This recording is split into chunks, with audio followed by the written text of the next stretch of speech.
Film की शुरुआत होती है एक स्टॉक ब्रोकर एजेंसी से। हम यहाँ पर देखते हैं कि सारे कलीग्स मिलकर पार्टी कर रहे हैं, पर डेविड का मूड बहुत ज्यादा खराब है क्योंकि उसके क्लाइंट की पूरी जिंदगी की जमा पूंजी एक गलत स्टॉक में इन्वेस्ट करने की वजह से डूब चुकी है और इस सब का जिम्मेदार वो डेविड को समझ रहा है। वो डेविड को बहुत ज्यादा बुरा भला कहता है और इस सब की वजह से डेविड का मूड बहुत ज्यादा ऑफ हो जाता है और वो फौरन ही घर जाने की तैयारी करने लगता है। लेकिन यहाँ पर उसका फ्रेंड कोरी उसे पार्टी करने के लिए रोक लेता है और उसे ये भी बताता है कि एमिली का आज इस ऑफिस में आखिरी दिन है। असल में कोरी जानता है कि डेविड काफी टाइम से एमिली को पसंद करता है, पर वो आज तक ये बात एमिली को बता नहीं पाया। ये सुनकर डेविड को भी ऑफिस में रुकना पड़ जाता है। ये लोग पार्टी एंजॉय करते हैं और उसके बाद जब एमिली घर जाने ही वाली होती है तब डेविड उससे बात करने की कोशिश करता है, पर पूरी तरह हिम्मत नहीं कर पाता और एमिली यहाँ से चली जाती है। उसे बहुत ज्यादा रिग्रेट होता है। उसे ऐसा भी फील होता है कि अगर उसने आज अपनी फीलिंग्स नहीं शो की तो वो कभी कर भी नहीं पाएगा। इसलिए वो किसी की हैट उठाता है और बहाने से एमिली को रोक लेता है और कहता है कि शायद तुम्हारी हैट वहाँ रह गई, पर एमिली बताती है ये मेरी हैट नहीं है। ये बात वैसे डेविड भी जानता था, लेकिन खैर इस सब की वजह से इन्हें बात करने का मौका मिल जाता है और डेविड नोटिस करता है कि एमिली को टैक्सी नहीं मिल रही और डेविड एमिली को ड्रॉप करने का डिसाइड करता है। एमिली मान जाती है और डेविड भी खुश हो गया था। वो कहता है मैं बस इस हेड को वापस रख कर आता हूँ और अपने फ्रेंड्स को बता कर आता हूँ। उसने जब कोरी को बताया कि वो एमिली को ड्रॉप करने जा रहा है तो कोरी जबरदस्ती उनके साथ आ गया क्योंकि उसका घर कोरी के घर के पास आता था। डेविड नहीं चाहता था कि उसे लेकर जाए, लेकिन उसने बहुत जिद की। इस टाइम कोरी बहुत ज्यादा ड्रंक भी था और एमिली को भी कोरी के अपने साथ होने की वजह से गुस्सा आ रहा था। कोरी की वजह से ये दोनों अपनी फीलिंग्स भी शेयर नहीं कर पा रहे थे और यहाँ पर कोरी लोगों से कह देता है कि मुझे भूख लगी है, तुम लोग मुझे रेस्टोरेंट पर भी लेके जाओ और उससे पहले मुझे एक एटीएम पर भी जाना है पैसे निकलवाने के लिए। ना चाहते हुए भी इन दोनों को उसकी सारी बातें माननी पड़ रही थी और अब डेविड एक एटीएम के सामने गाड़ी रोक लेता है। कोरी पैसे निकालने के लिए एटीएम के अंदर जाता है, लेकिन तभी यहाँ पर कुछ अजीब चीज होती है। वो एटीएम के अंदर डेविड को बुलाने लग जाता है और डेविड को भी ना चाहते हुए उसके पीछे जाना पड़ता है। सुनसान सड़क पर एमिली को भी काफी अजीब फीलिंग आ रही थी, इसीलिए वो भी इन दोनों के पीछे एटीएम में ही चली जाती है। मसला ये था कि कोरी का कार्ड चल नहीं रहा था। कोरी को पैसे चाहिए थे, इसीलिए डेविड अपने कार्ड से खुद उसे पैसे निकाल कर देता है। पैसे निकालने के बाद ये लोग बाहर जाने ही वाले होते हैं कि नोटिस करते हैं कि एक आदमी ठीक एटीएम से कुछ दूरी पर एटीएम के बाहर खड़ा इन्हें घूर रहा था। ये सब बहुत ही अजीब था। एमिली उसे देखकर डर जाती है और कहती है नहीं, हम इसके होते हुए बाहर नहीं जाएंगे, कुछ देर वेट कर लेते हैं, जैसे ही ये साइड पर जाएगा तो हम बाहर चले जाएंगे। कुछ देर खड़ा रहने के बावजूद भी ये आदमी जब नहीं हिलता तो कोरी कहता है कि हमें बाहर चले जाना चाहिए। क्या पता ये आदमी भी एटीएम से पैसे निकालने आया हो और हमारे बाहर निकलने का इंतजार कर रहा हो। पर डेविड को भी यहाँ पर कुछ सही फीलिंग नहीं आ रही थी। उसे लगता है कि वो आदमी इनके पैसे लूटने के लिए खड़ा है। कोरी से ज्यादा देर और खड़ा होना बर्दाश्त नहीं होता और वो जैसे ही बाहर जाने की कोशिश करता है तो वो आदमी भी फौरन ही उसकी तरफ पड़ता है। डेविड और एमिली कोरी को अंदर कर लेते हैं और ये लोग दोबारा एटीएम का दरवाजा बंद कर देते हैं। रोड इस टाइम बिल्कुल सुनसान था, पर इन लोगों ने नोटिस किया कि दूर से एक आदमी एक डॉग लिए यहाँ पर आ रहा था। बाहर खड़े हुए उस अजीब आदमी ने भी दूसरे आदमी को आते हुए देखा और भागकर उसके पास गया और उसे किसी चीज से हिट करते हुए उसने पहले जमीन पर गिराया और फिर बुरी तरह उसका हेड क्रश करते हुए उसे मार डाला। इन तीनों ने पहली मर्तबा अपनी आंखों के सामने मर्डर होते देखा था। ये तीनों ही बहुत ज्यादा पैनिक हो जाते हैं। कहते हुए इनके जहन में पहला जो ख्याल आया वो पुलिस को कॉल करने का था, लेकिन एमिली का फोन कार में रह गया था, जबकि कोरी अपना फोन ऑफिस में ही भुलाया था और डेविड का फोन डेड हो चुका था। ये लोग बुरी तरह फंस गए थे यहाँ। अब वो एटीएम में ही फोन ढूंढने लग जाते हैं कि कहीं यहाँ पर कोई इमरजेंसी कॉल के लिए फोन लगाया हो, पर एटीएम में ऐसा कुछ नहीं था। यहाँ पर एक नोटिस करने वाली बात यह है कि वो किलर इन्हें मारने के लिए एटीएम के अंदर नहीं आ रहा। इसके पीछे इंटरेस्टिंग सी वजह आगे चलकर पता चलेगी। हम देखते हैं कि वो किलर अब इनकी कार के अंदर जाता है। इनकी कार में कुछ छेड़छाड़ करने के बाद वो कार के ट्रंक से टूल बॉक्स और एक बड़ा सा टूल निकाल लेता है और फिर दूर से ही चलते हुए एक लंबा राउंड लेकर एटीएम के पीछे जाता है। पीछे की तरफ जाकर उसने एटीएम का हीटिंग सिस्टम बंद कर दिया था। ठंड वैसे ही बहुत थी और अब इनका एटीएम के अंदर रहना भी मुश्किल हो गया था। किलर ने ये जानबूझकर किया था ताकि या तो ये लोग एटीएम से बाहर निकल आए या फिर ये एटीएम में ठंड से ही मर जाए। ये सब लोग बहुत ज्यादा पैनिक करने लग जाते हैं। डेविड तो उससे में यहाँ की चीजें तोड़ने फोड़ने लगता है और हम देखते हैं कि ये सब सीसीटीवी में रिकॉर्ड हो रहा था। कुछ मिनट गुजरते हैं और उन्हें एक उम्मीद की किरण नजर आती है।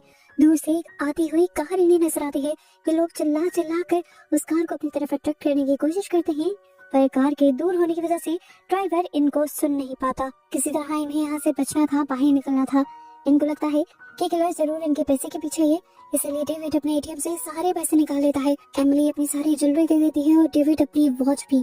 ये लोग किलर से डील करने के लिए बाहर निकलते हैं। डेविड के बाहर निकलते ही किलर उसके करीब आ गया था। वो किलर से कहता है, आपको जो कुछ भी चाहिए आप रख लें, बस हमारी जान छोड़ दें। करते हुए वो किलर के आगे वो इन्वेलप कर रहा था, लेकिन किलर जब आगे नहीं बढ़ता तो डेविड वो इन्वेलप किलर के कदमों में फेंक देता है और कुछ देर तक नोटिस करता है कि किलर ने अभी तक उस इन्वेलप पर ध्यान भी नहीं दिया था। इसका मतलब था कि किलर को पैसे की जरूरत नहीं थी। डेविड और भी डर गया, एटीएम से तो बाहर निकल गया था। वो भागकर अपनी कार के अंदर जाकर बैठ जाता है।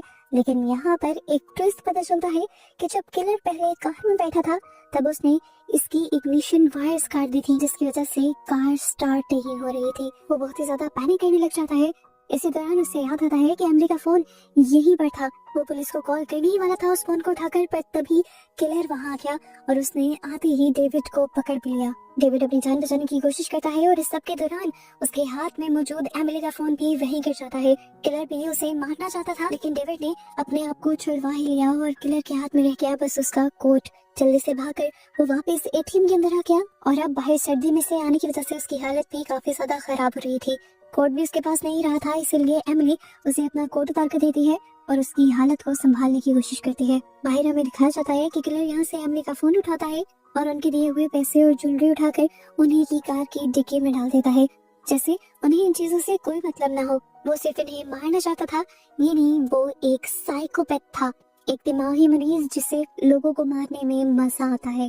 काफी देर तक ये लोग दोबारा एटीएम के अंदर फंसे रहते हैं और फिर एमिली के दिमाग में एक आइडिया आता है और वो अपने लिपस्टिक के जरिए एटीएम के ग्लास पर हेल्प लिख देती है। लेकिन यहाँ से जब कोई गुजर ही नहीं रहा था तो हेल्प करने के लिए कौन आता। ये लोग अब पीछे की दीवार को तोड़ना शुरू कर देते हैं ताकि वहाँ से बाहर निकल पाएं, लेकिन वो दीवार सीमेंट की बनी थी और ये लोग बाहर नहीं निकल पाते। तभी अचानक से एमिली के दिमाग में एक और आइडिया आता है।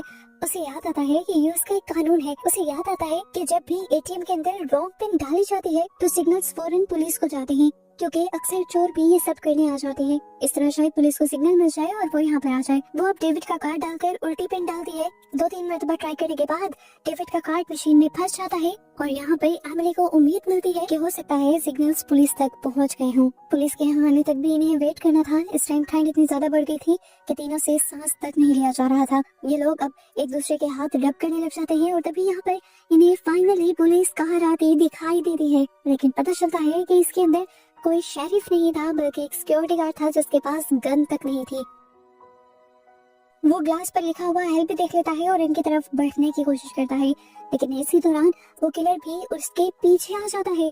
ये लोग उसे वार्न करने की कोशिश करते हैं, पर वो गार्ड उनकी बात समझ नहीं पाता और किलर पीछे से उसके ऊपर हमला करके दोबारा पहले वाले आदमी की तरह उसका सर क्रश कर उसे मार डालता है। दूसरा मर्डर देखकर तो एमिली का बिल्कुल दिमाग खराब हो गया। इस सारे हादसे ने उसके दिमाग पर इतना बुरा असर डाला था कि अब वो अजीबोगरीब बातें करने लगी थी। ये लोग पैनिक कर ही रहे थे कि इन्होंने देखा कि किलर अंदर आ गया था। इससे पहले कि किलर इन्हें मार देता है, ये लोग बिना सोचे समझे किलर के ऊपर हमला कर देते हैं। कोरी किलर को अच्छे से पकड़ लेता है, जबकि डेविड उसकी गर्दन के गिर्द एक वायर जोर से बांधकर उसे जान से मार देता है। जिसके बाद ये लोग उसकी आइडेंटिटी निकाल कर देखने लगते हैं और तभी इन्हें एक बहुत बड़ा शॉक ग्लास के बाहर देखने पर मिलता है। किलर वहीं पर खड़ा था और ये बेचारा आदमी जिसे इन्हें मार दिया था वो तो एटीएम से पैसे निकालने के लिए आया था। ये लोग अब बहुत बड़े सदमे में चले गए थे, क्योंकि जिस मासूम आदमी को इन्होंने मार दिया था वो मासूम आदमी कहीं बच्चों का बाप था और यहाँ जो कुछ हुआ था वो सारा सीसीटीवी में रिकॉर्ड हुआ था। और ये पॉइंट पे नोट करने वाला है कि कोरी ने सिर्फ उस आदमी को पकड़ा हुआ था, मारने वाला उस आदमी को डेविड ही था। दिन से यहाँ पर हो गई थी कि उस आदमी ने भी किलर जैसी जैकेट पहनी हुई थी। इस टाइम कोरी अब उस मरे हुए आदमी की जैकेट उतार कर पहन लेता है, जबकि डेविड अभी भी इसी तरह बैठा हुआ था और वो कोरी को गुस्से लग जाता है कि सब तुम्हारी गलती है, सब कुछ तुम्हारी वजह से हुआ है, ना तुम हमारे साथ आते, ना हमें एटीएम पे रुकना पड़ता, ना ये सब होता। पर इस टाइम ऐसी बातें करने का टाइम ही नहीं था। लेकिन ये लोग बच्चों की तरह लड़ रहे थे। कोरी कहता है कि उस आदमी को मारने में तो मेरी गलती नहीं ना, उसका तो गला तुमने घोटा है। इन दोनों की बहस के बाद इन दोनों में हाथापाई होने लग जाती है। डेविड कोरी पर भारी पड़ रहा था, यानी डेविड उसे ज्यादा मार रहा था और ये सब भी सीसीटीवी में रिकॉर्ड हो रहा था। इस सब के बाद कोरी को बहुत ज्यादा गुस्सा आ जाता है और वो कहता है बहुत हो गया, अब मैं और यहाँ पर नहीं रुकूंगा। ये कहकर वो दोनों के मना करने के बावजूद बाहर निकल जाता है और एकदम से कुछ कदम चलने के बाद ही गिर जाता है। असल में यहाँ पर किलर ने ट्रैप लगाया हुआ था एक मेटल वायर के जरिए। इन्होंने देखा कि किलर भी अब कोरी की तरफ बढ़ने लगा था। डेविड उसे बचाने के लिए जाना चाहता था पर एमिली उसे रोक रही थी। कोरी उसका पुराना दोस्त था, अपने पुराने दोस्त के लिए वो एमिली की बात नहीं सुनना चाहता था, इसीलिए वो एमिली को धक्का दे देता है एटीएम के अंदर। और जब हमें सीसीटीवी कैमरा के जरिए यही सीन दिखाया जाता है तो ऐसा महसूस होता है कि जैसे डेविड एमिली के साथ जबरदस्ती कर रहा है। लेकिन इससे पहले कि अब वो जाकर कोरी को बचा पाता, वो देखते हैं कि किलर ने बुरी तरह उसे मार डाला था। ये सब देखते हुए डेविड सिर्फ अपनी जान बचाने का सोचता है और वापस एटीएम में आ जाता है। वो बहुत ज्यादा डिप्रेस हो चुका था क्योंकि उसका सबसे अच्छा और इकलौता दोस्त मारा गया था और अब वो इस सब का जिम्मेदार अपने आप को मान रहा था। वो कहता है कि अगर मैं एमिली को अपने साथ चलने को ही ना कहता तो ये सब होता ही नहीं। पर ये सारी बातें बेकार की हैं। हमें दिखाया जाता है कि क्लेयर कोरी की बॉडी से इधर उधर हो जाता है और ये लोग कोरी को हिलता हुआ नोटिस करते हैं, यानी वो जिंदा था किलर के हमले के बावजूद। इसीलिए वो दोनों जल्दी से बाहर जाते हैं और कोरी को उठाकर अंदर ले आते हैं। कोरी की हालत बहुत ज्यादा खराब थी, उसको बचाने के लिए उसे फौरन हॉस्पिटल ले जाना था इन्हें। ये लोग फैसला कर लेते हैं कि अब ये लोग किलर से नहीं डरेंगे और हर हाल में बाहर निकलेंगे। पर इनकी सारी सोचों से पहले ही किलर इनके सारे प्लान पर पानी फेर देता है। डेविड की कार को एटीएम के दरवाजे के आगे लाकर एटीएम ब्लॉक कर ये लोग अब यहाँ के शीशे तोड़कर यहाँ से बाहर जाने की कोशिश करते हैं, पर ये ग्लास अनब्रेकेबल था, टूट नहीं सकता था। डेविड अब एक डस्टबिन उठाता है और एटीएम को तोड़ने लग जाता है कि शायद पुलिस को दोबारा से सिग्नल चला जाए, पर उसके मुताबिक ऐसा भी कुछ नहीं होता, जबकि सीसीटीवी में अब भी ये सब कुछ रिकॉर्ड हो रहा था और सीसीटीवी की फुटेज में सब कुछ ऐसा फील हो रहा था कि जैसे सारा खराब काम डेविड ही कर रहा है, हालांकि वो तो खुद विक्टिम है। इससे भी बुरा काम के लिए ये कहता है कि इसी एटीएम के अंदर ठंडा पानी छोड़ देता है। सर्दी से इनका और भी ज्यादा बुरा हाल हो जाता है। कोरी की हालत और भी ज्यादा बिगड़ने लग जाती है। डेविड को अब कोरी की पॉकेट से एक लाइटर मिलता है और वो लाइटर की मदद से यहाँ पर फायर अलार्म बचाने की कोशिश करते हैं, पर इतनी सी आग से कोई फर्क नहीं पड़ रहा था। इन लोगों ने फिर यहाँ के सारे छोटे छोटे पेपर्स इकट्ठे किए, एक डस्टबिन में डाले और फिर उन्हें आग लगा दी। लेकिन उन सब का भी धुआं इतना ज्यादा नहीं था कि फायर अलार्म ट्रिगर होता। इसीलिए डेविड अब एमिली को अपने कंधों पर बिठाता है और वो डस्टबिन को उठाकर फायर अलार्म किसी तरह एक्टिव करने में कामयाब हो भी जाते हैं। ये सब देखकर दोनों को बहुत ज्यादा खुशी होती है और इससे पहले कि अब ये लोग यहाँ से निकल पाते, डेविड का पाँव स्लिप हो जाता है। उसके ऊपर बैठी हुई एमिली लड़खड़ा जाती है और दूर से ही गिर जाती है। उसका सर एक स्लैब पर लगने की वजह से उसकी गर्दन टूट चुकी थी और अब वो भी फौरन ही मर गई थी। ये देखते हुए डेविड बिल्कुल टूट गया। पहले उसका दोस्त मर गया था और अब वो लड़की जिसे वो काफी टाइम से पसंद करता था वो भी मर चुकी थी। डेविड रोने में बिजी था कि तभी किलर अपनी एक नई चाल चलता है। वो यहाँ पर मौजूद वो पुलिस कार जिसमें गार्ड यहाँ पर आया था उसे भी चलाते हुए डेविड की कार के पीछे मारता है, जिससे डेविड की कार एटीएम के अंदर क्रैश हो जाती है और एटीएम टूट जाता है। अब तो किलर अंदर आ जाता और डेविड को मार देता, लेकिन डेविड ने भी इस मर्तबा हिम्मत करने का फैसला किया। उसने यहाँ पर वो बोतल उठाई जो कि कोरी के पास थी और उसे लेकर बाहर निकल गया। उसे यहाँ पर काफी देर तक तो किलर नहीं नजर आया, फिर उसे दूर एक चेयर पर बैठा किलर नजर आया। उसने उस बोतल के अंदर लाइटर जलाकर फेंका और उसे फेंक दिया बिल्कुल किलर के पास। किलर के पास एक धमाका हुआ और वहीं पर किलर जलकर मारा गया। लेकिन क्या किलर से जीतना इतना आसान था? देखने को मिला कि ये बॉडी उसी सिक्योरिटी गार्ड की थी जिसे भी किलर ने ही मारा था और किलर ने ये सब कुछ सिर्फ डेविड का ध्यान भटकाने के लिए किया था। अब यहाँ पर किलर उसकी तरफ बढ़ने वाला था, लेकिन तभी पुलिस की कार यहाँ आती दिखाई देती है। इतने सारे जो एटीएम से रॉन्ग सिग्नल्स इन्होंने भेजे थे वो अब काम कर रहे थे और पुलिस इस टाइम बहुत ही गलत टाइम पे आई थी। पुलिस को देखते ही किलर तो छुप जाता है, लेकिन डेविड बुरे हालात में पकड़ा जाता है।